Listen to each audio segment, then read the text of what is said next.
Okay, so this is the whole explain to the internet what is going on video. I know it's in the garage, but it started sprinkling and I don't want to get rained on. But I know I'm going to leave something out. I'm going to try to go over everything and start from the beginning about the car. I know what everybody's thinking. I know what everybody wants to know. So let's start from the beginning. I had my Focus just about exactly a year, and it was basically a lemon. I didn't actually file for a lemon law, because you have to basically exhaust all your resources before you file for a lemon law. So it was driving me crazy between my Ford Touch not working and the terrible automatic transmission, which I don't know if you guys all saw it, but I just posted a test drive video of that latest software they have out for it. It makes the car worse again. Oh my god, it was just so bad. I could not handle it anymore. It was driving me so crazy. It's like I put up with this thing for a year. More shit started rattling. I was like, alright, this is the last straw. I'm done. So, the dealership was willing to work with me. Thank God. And basically the deal was that they'd be willing to buy my car back if I would swap it for a vehicle that was on the lot. So that's why there's no Volkswagen. That's why I still have a Ford. I don't hate Ford. I hate how they rushed the Focus to market. It's a really nice car on paper, but in real life and owning one, it's a nightmare. So that takes care of why I still have a Ford, and why I didn't special order one and stuff. It had to be a lot vehicle. Didn't have much choice. The Fiesta's a nice car, not something I want though. I don't want a subcompact. I did not want another Focus because the transmission is terrible. I could have gotten a manual, but I didn't want an SE. So no Focus. Everything else was too expensive except a Fusion. And you can't buy any Fusion except the Sport because it has the evil 6F35 transmission, 4-cylinder and 3-liter V6. This is the 3.5-liter V6, and it's paired up to an Aisin or Aisin, I don't know how you pronounce it, AISIN transmission. It's on a Ford transmission. So, I should walk around so you guys don't get bored. So, lot vehicle had to be a Fusion Sport. This was the only Fusion Sport. It's also the only Fusion Sport in the state of Vermont among the major Ford dealers, but that doesn't matter anyways because they wanted it to be one of the vehicles that's on their lot. So they were willing to work with me and get a good deal on it. More reasons for buying the old one before I talk about why I don't have the new one, or why I didn't wait for the new one. This is a $30,000 vehicle, and let me tell you, when you're in college and you're living at home, I don't care how much money you make, you cannot afford... No, I shouldn't say that because there's going to be some exception. I cannot afford a $30,000 car. Duh. I work at a supermarket. So, Memorial Day sales event ended yesterday, which is when I took delivery of the vehicle. So they were having some really, really, really great incentives on it. So there's another reason. I could afford it. So I had about $3,250 worth of rebates from Ford, and they were able, and the dealership contributed by buying the Focus back. So that's why I have the old one. Now, those of you who know me will think, this is an impulse buy. What a frickin' idiot. He bought a stupid old gas hog, and they're gonna redesign it. Why the hell would you want some old piece of junk like this, which guzzles gas?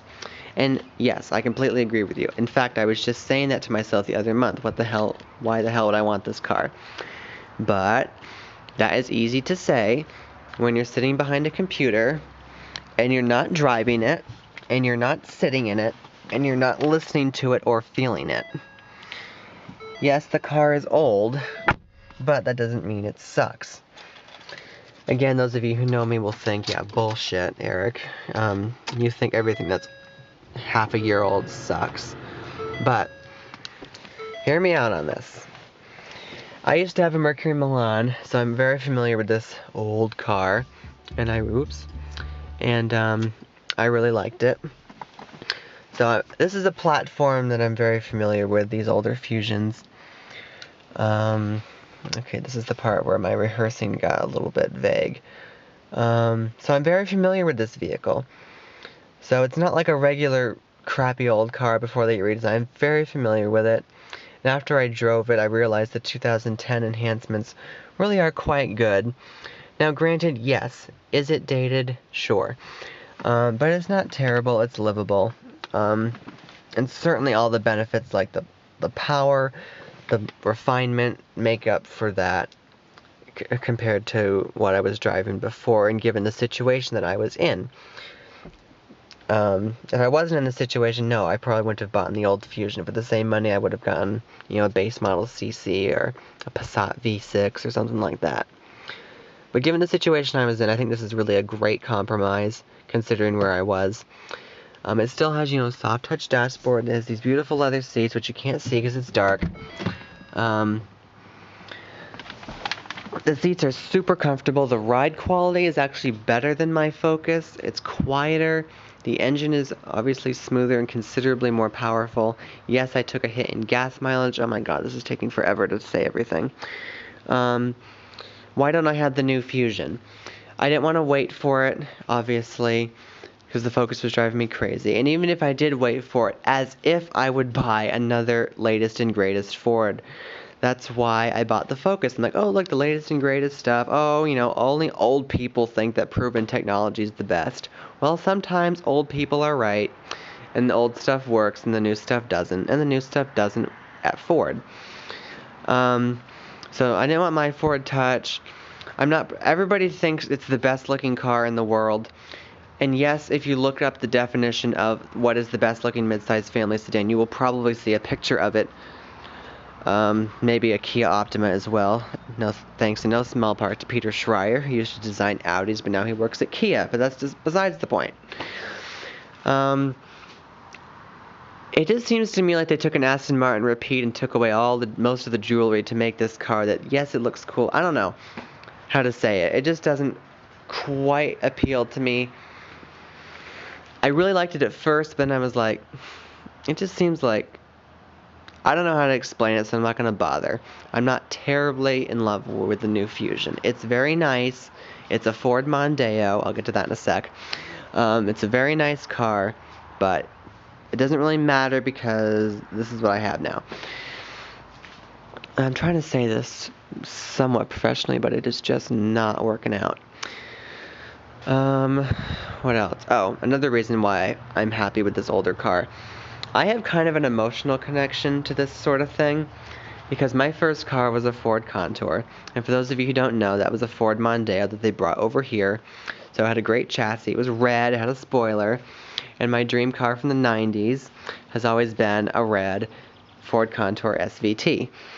This is kind of like that. It's a V6. Oh yeah, that's another thing. Last chance to ever get a V6 Ford sedan that isn't a piece of shit is the Fusion. So yeah, last chance to get a V6. That's another benefit I forgot. Where was I going with this? This is kind of like a Contour SVT in my mind.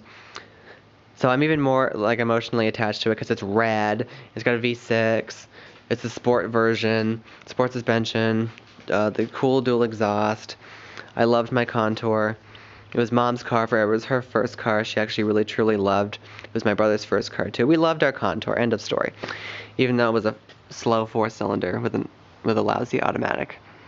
So this kind of reminds me a little bit of that car, but the cool SVT version.